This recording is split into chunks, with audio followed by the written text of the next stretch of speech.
আৰম্ভ হ'ল জগন্নাথ ৰথ যাত্ৰা। সমগ্ৰ বিশ্বৰ লাখ লাখ ভক্তৰ বাবে এক গুৰুত্বপূৰ্ণ ধৰ্মীয় অনুষ্ঠান।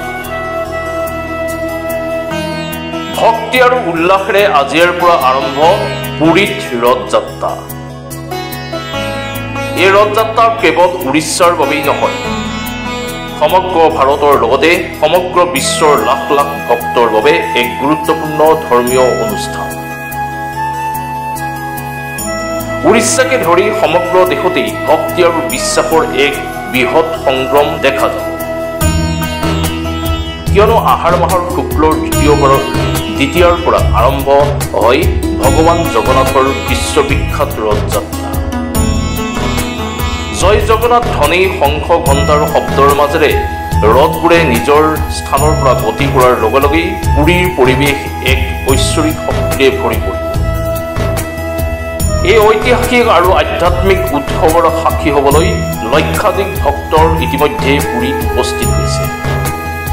এই ৰথযাত্ৰাৰ 9 দিনীয়া প্ৰথম দিনাৰ প্ৰভু পুৰীৰ মূল মন্দিৰ এৰি গুঞ্চিমা মন্দিৰত উপস্থিত হয়। তাতেই 7 দিন জিৰণি লয় আৰু তাৰ পিছত বহুদূৰৰ যাত্ৰাৰ মাজেৰে উভতি আহে। এই সময়ত ভক্তসকলে হৰে কৃষ্ণ হৰে ৰাম জপ কৰি ৰথ টানি নিয়ে। উল্লেখ্য যে এই ৰথবোৰ প্ৰতি বছৰে ৰথৰ শোভাযাত্ৰাৰ বাবে পুনৰ নিৰ্মাণ কৰা হয়। ৰথযাত্ৰাৰ মহত্ব পুৰীৰ ৰথযাত্ৰাৰ ধৰ্ম সংস্কৃতি আৰু সম্প্ৰীতিৰ প্ৰতীক হিচাপে গণ্য কৰা হয়। এই দিনটোতেই ভগৱান শ্ৰীকৃষ্ণ তথা জগন্নাথ তেওঁৰ ভাতৃ বলভদ্ৰ আৰু ভগ্নী সুভদ্ৰা মাহীয়েকৰ ঘৰৰ গুঞ্চিয়া মন্দিৰলৈ যায়।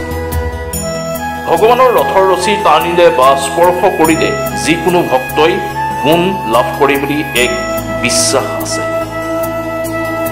নিউজ এক্সিপোৰ্ট মাছমি নিউজ।